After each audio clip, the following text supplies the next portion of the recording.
Alexander Luria nasceu em Kazan, uma antiga cidade universitária russa a leste de Moscou. Ele ingressou na Universidade de Kazan com a idade de 16 anos e obteve seu diploma em 1921 com a idade de 19 anos. Enquanto ainda estudante, ele estabeleceu a Associação Psicanalítica de Kazan e planejou uma carreira em psicologia. Sua primeira pesquisa procurou estabelecer métodos objetivos para avaliar as ideias freudianas sobre anormalidades do pensamento e os efeitos da fadiga nos processos mentais.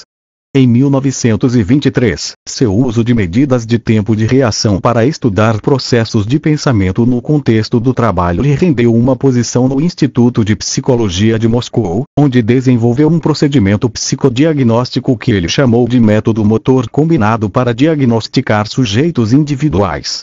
Processos de pensamento. Neste método, descrito em detalhes em Luria, 1932, os sujeitos são solicitados a realizar 3 tarefas simultaneamente. Uma mão deve ser mantida firme enquanto a outra é usada para pressionar uma tecla ou apertar um bulbo de borracha em resposta a estímulos verbais apresentados pelo experimentador, aos quais o sujeito é solicitado a responder verbalmente com a primeira palavra que vem à mente. Os ensaios preliminares são apresentados até que uma linha de base estável de coordenação seja estabelecida. Nesse ponto, são apresentados estímulos críticos que o experimentador acredita estarem relacionados a pensamentos específicos no assunto. A evidência para a capacidade de ler a mente do sujeito é a interrupção seletiva do sistema coordenado previamente estabelecido pelos estímulos de teste críticos. Este método foi aplicado a uma variedade de casos, ocorrendo naturalmente e induzidos experimentalmente, fornecendo um sistema modelo para o psicodiagnóstico que ganhou ampla atenção no Ocidente quando foi publicado. O livro descrevendo esses estudos foi publicado em russo somente em 2002, devido à sua associação com a teorização psicanalítica que foi desaprovada pelas autoridades soviéticas. Em 1924, Luria conheceu Lev Semyonovich Vygotsky, cuja influência foi decisiva em moldar sua futura carreira. Juntamente com Vygotsky e Alexei Nikolaevich Leontiev, Luria procurou estabelecer uma abordagem à psicologia que lhes permitisse descobrir como processos naturais, como a maturação física e os mecanismos sensoriais, se entrelaçam com processos culturalmente determinados para produzir as funções psicológicas dos adultos. Luria 1979, p. 43. Vygotsky e seus colegas referiram-se a essa nova abordagem variavelmente como psicologia cultural, histórica e instrumental. Esses 3 rótulos indexam a centralidade da mediação cultural na constituição de processos psicológicos especificamente humanos, e o papel do ambiente social na estruturação dos processos pelos quais as crianças se apropriam das ferramentas culturais de sua sociedade no processo de ontogenia. Uma ênfase especialmente forte foi colocada no papel da linguagem, a ferramenta de ferramentas nesse processo. A aquisição da linguagem era vista como um momento crucial em que a filogenia e a história cultural são fundidas para formar formas especificamente humanas de pensamento, sentimento e ação.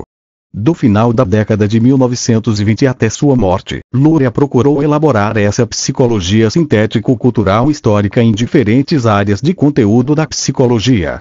No início dos anos 1930, ele liderou 2 expedições à Ásia Central, onde investigou mudanças na percepção, na solução de problemas e na memória, associadas a mudanças históricas na atividade econômica e na escolarização.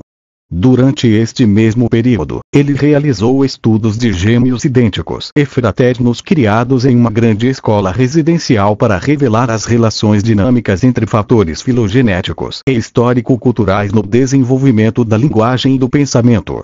No final dos anos 1930, em grande parte para se afastar da opinião pública devido ao período de expurgos iniciado por Stalin, Luria ingressou na Faculdade de Medicina, onde se especializou no estudo da afasia, mantendo seu foco na relação entre linguagem e pensamento em uma arena politicamente neutra.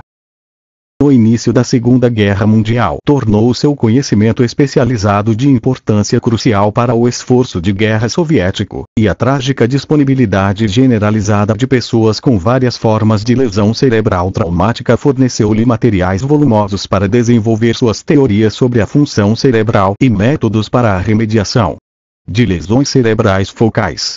Foi durante esse período que ele desenvolveu a abordagem sistemática do cérebro e da cognição, que veio a ser conhecida como a disciplina da neuropsicologia. No centro de sua abordagem estava a crença de que para entender os fundamentos do cérebro para a atividade psicológica, é preciso estar preparado para estudar tanto o cérebro quanto o sistema de atividade 1979, p. 173. Essa insistência em ligar a estrutura e a função do cérebro ao ambiente proximal, culturalmente organizado, fornece o fio de continuidade entre as partes iniciais e posteriores da carreira de Luria. Após a guerra, Luria procurou continuar seu trabalho em neuropsicologia. Seus planos foram interrompidos por vários anos, quando ele foi retirado do Instituto de Neurocirurgia durante um período de repressão antissemita particularmente virulenta. Durante esse tempo, ele perseguiu seus interesses científicos através de uma série de estudos sobre o desenvolvimento da linguagem e do pensamento em crianças mentalmente retardadas. No final da década de 1950, Luria teve permissão para retornar ao estudo da neuropsicologia, que ele perseguiu até sua morte por insuficiência cardíaca em 1977. Nos anos imediatamente anteriores à sua morte, ele retornou aos primeiros sonhos de construir uma psicologia unificada. Ele publicou 2 estudos de caso, um de um homem com uma memória excepcional e idiosincrática, Luria, 1968, o outro de um homem que sofreu uma lesão cerebral traumática, Luria, 1972.